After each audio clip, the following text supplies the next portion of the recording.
Speaker ಆಗಿ ಕೆಲಸ ಮಾಡಿದಂಥ ರಮೇಶ್ ಕುಮಾರ್ ಅವರು ವಿಧಾನಸಭೆಯಲ್ಲಿ ಹೇಳಿದ್ರು, ಏನು ಹೇಳಿದ್ರು ಗೊತ್ತಾ? 5,000 ರೂಪಾಯಿ ವಿಮಾನಕ್ಕೆ ಅವ್ರ ಪಾರ್ಥಿವ ಶರೀರ ಸ್ವಲ್ಪಳಿಗೆ ಭಾರತ ಸರ್ಕಾರ ಕೊಡಲಿಲ್ಲ.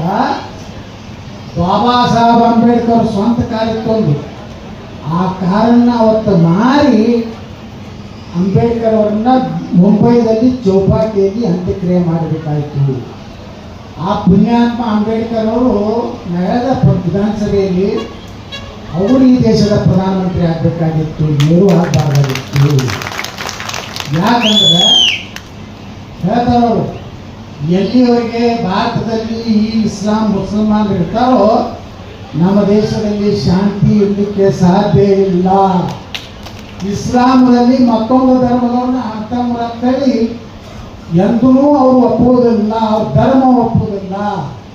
ಅದಕ್ಕೇ ಪಾಕಿಸ್ತಾನದಲ್ಲಿರುವಂಥ ಕೊನೆಯ ಹಿಂದೂ, ಕೊನೆಯ ದಲಿತ ಭಾರತಕ್ಕೆ ಬರಬೇಕು, ಇಲ್ಲಿಯವರು ಅಲ್ಲಿ ಹೋಗುದು. ಇವತ್ತು ಸತ್ಯ ಆಗ್ಲಕತ್ತಿಲ್ಲ. ನೀವು ಇಡೀ ರಾಜ್ಯದಾಗ ನೋಡ್ರಿ, ಈದ್ ಮಿಲಾದ್ ಕಾರ್ಯಕ್ರಮದಲ್ಲಿ ಎಲ್ಲಾದರೂ ನಮ್ಮ ಹಿಂದೂಗಳು ಕಲ್ಲು ಹೋದಾರನ್ರಿ, ಎಲ್ಲರೂ ಅವ್ರು ತೊಂದರೆ ಕೊಟ್ಟಾರೇನ್ರಿ ಮೆರವಣಿಗೆಗೆ? ಒಂದು ಕಡೆ ಹೇಳ್ರಿ, ಭಾರತದಾಗ ಎಲ್ಲರೂ ಹಿಂದೂಗಳು ಒಂದ ತೊಂದರೆ ಕೊಟ್ಟಾರ. ಹಾಗಾದ್ರೆ ನಾಗಮಂಗಲದಲ್ಲಿ ಪೆಟ್ರೋಲ್ ಬಾಂಬ್ ಯಾಕೆ ಹಾಕಿದ್ರಪ್ಪ? ಮದ್ದೂರಿನಲ್ಲಿ ಗಣಪತಿ ಮೇಲೆ ಕಲ್ಲು ಯಾಕೆ ಹಾಕಿದ್ರಿ? ಹನುಮಾನ್ ಚಾಲೀಸ ಓದುವುದಕ್ಕೆ ಈ ದೇಶದಲ್ಲಿ ಅವ್ರಿಗೆ ಟಿವಿ ಕೆಲಸ ಮಾಡುತ್ತೆ. ಹನುಮಾನ್ ಚಾಲೀಸ ನಮ್ಮ ಗುಡಿ ಮ್ಯಾಗ ಮೈಕ್ ಹಚ್ಚಿದ್ರೆ ಅವ್ರ ಕಿವಿ ಕೇಳಿಸಬಾರ್ದು. ಹಾಗಾದ್ರೆ ನೀವು 5 ಸಲ ಓದಿರ್ತೀರಿ, ಇದನ್ನ ನಾವ್ಯಾಕೆ ಕಳಿಸ್ಕೋಬೇಕು ಮಕ್ಕಳ? ಯಾಕೆ ಇದನ್ನ ನಾ ಪ್ರಶ್ನೆ ಮಾಡಕತ್ತೀವಿ. ವಿಧಾನಸಭೆದಾಗೂ ಮಾಡ್ತಾ ಇದ್ದೀನಿ. ವಿಧಾನಸಭೆದಾಗ ಅವ್ರು 5 ಸಲ ಓದಿದ್ರು ನಮ್ಮ ಪೊಲೀಸರಿಗೆ ಏನೂ ಮಾಡೋದಿಲ್ಲ. ಅವ್ರಿಗೆ ಎಸ್ಮೇಲೆ ಪಸ್ಮೇಲೆ ಏನೂ ಸಂಬಂಧ ಇಲ್ಲ. ಆದ್ರೆ ಒಂದು DJ ಹಚ್ಚಿದ್ರೆ ನಮ್ಮ ಪೊಲೀಸ್ ಅರೆಸ್ಟ್, ಸ್ವತಃ ಪೊಲೀಸ್ ವರಿಷ್ಠಾಧಿಕಾರಿಗಳು ಬಂದು ಕ್ರಮ ಕೈಗೊಂಡರು.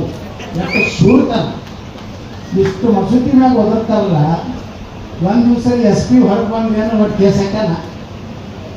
ಯಾಕಂದ್ರೆ ಇಲ್ಲಿ ವಿರೋಧ ಸಾಧು ಸರ್ಕಾರ ಐತಿ.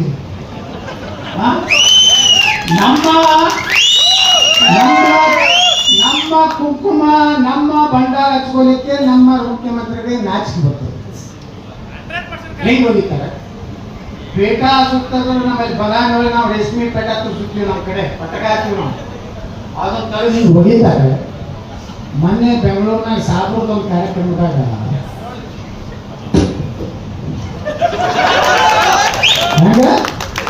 ಎಷ್ಟು ಖುಷಿ, ಆ ಅಲ್ಪಸ್ಥಾನ ಡ್ರೆಸ್ ಹಾಕೊಂಡಿದ್ದಾರೆ. ಅದೇ ಹಿಂದೂಗಳ ಕುಂಕುಮ ಹಚ್ಕೊಂಡ್ರೆ ನಮ್ಮ ಚಾಮುಂಡಿ ದೇವಿ ಹಿಂದೂಗಳ ದೇವರಿಲ್ಲೋ? ಅದು ಹಿಂದೂಗಳ ಆಸ್ತಿ ಇಲ್ಲೋ? ಸನಾತನ ಧರ್ಮ ಮೈಸೂರು ಮಹಾರಾಜರ ಆಸ್ತಿ ಇಲ್ಲೋದು? ಅದು ಸರ್ಕಾರದತ್ತ. ಹಂಗಾದ್ರೆ ವಕಫ್ ಆಸ್ತಿ ಯಾರ್ದಪ್ಪ? ನನ್ನ ಮಕ್ಕಳ ನಾ ಕೇಳ್ತೀನಿ, ಯಾರ್ದದು ವಕಫ್ ಆಸ್ತಿ? ಯಾಕಂದ್ರೆ ದೇಶನಾಗ 3 ದೊಡ್ಡ ಆಸ್ತಿಗಳು ದೇಶನಾಗ. ಒಂದು ಭಾರತೀಯ ಸೈನ್ಯ 18 ಲಕ್ಷ. ನಮ್ಮ ರೈಲ್ವೆ ಇಲಾಖೆಯಲ್ಲಿ ನಾನೇ ಮಂತ್ರಿ ಇದ್ದೆ. ಯಾಕಂದ್ರೆ ನಮ್ಮ ರೈಲ್ವೆ ಇಲಾಖೆ ಆಸ್ತಿ ಯಾಕಂದ್ರೆ 15 ಲಕ್ಷ ಎಕರೆ ಇದೆ. ಭಾರತದಲ್ಲಿ 3 ಪಾಕಿಸ್ತಾನ ಆಗಷ್ಟು ಆಸ್ತಿ ಯಾವುದಂದ್ರೆ ವಕಫ್ ಇದೆ.